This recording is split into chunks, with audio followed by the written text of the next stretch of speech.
স্টেশনের 2টা ইউনিট ঘটনাস্থলে উপস্থিত হয়। যেহেতু এটা একটা হসপিটাল, এখানে বিভিন্ন ধরনের পেশেন্ট ছিল, ইনফ্যান্ট বেবি ছিল, অনেক অসুস্থ লোক ছিল।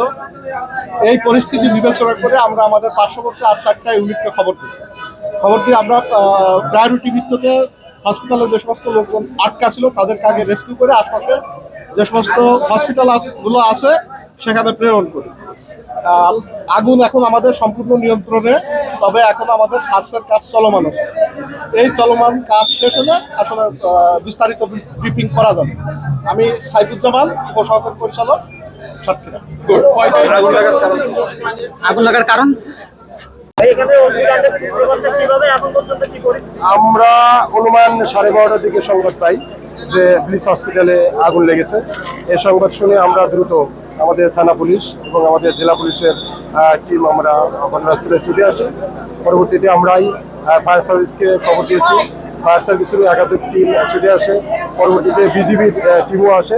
আমরা সকলে মিলে এই হসপিটালের মধ্যে যে সমস্ত রোগী ছিল বা অন্য যে সমস্ত ব্যক্তি ছিল সবাইকে আমরা উদ্ধার করতে সক্ষম হয়েছি।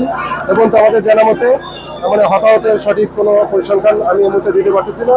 কেউ মারা গেছে এরকম সংবাদও নাই আপাতত।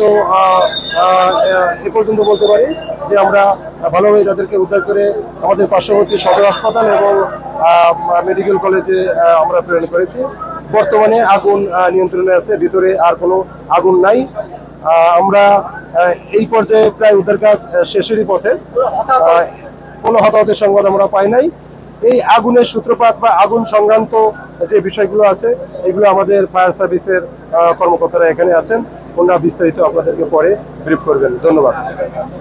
ভিতরে পরিস্থিতি আইসিইউ, সিসিও, এনআইসিউ, ওয়ার্ড, টেবিল সব জায়গায় সিজার রুগী, এমার্জেন্সি রুগী সব ছিল। ওই রুগী আমাদের সিস্টেম মতন সব হলো, প্রশাসন ছিল, ফায়ার সার্ভিস লোক ছিল, সব মিলে আমরা সবাই পেশেন্ট বাড়ি সব বাইরে বের করে দিচ্ছি। অন্যান্য হাসপাতাল, বিভিন্ন হাসপাতালে বের করে দিচ্ছি। এখন আপাতত কোনো পেশেন্ট বাড়ি কোনো পেশেন্ট নাই, কোনো কেউ নেই ওপরে থাকা করে সবগুলো বের করে দিচ্ছে। এই বক্তব্য আর কিছু না।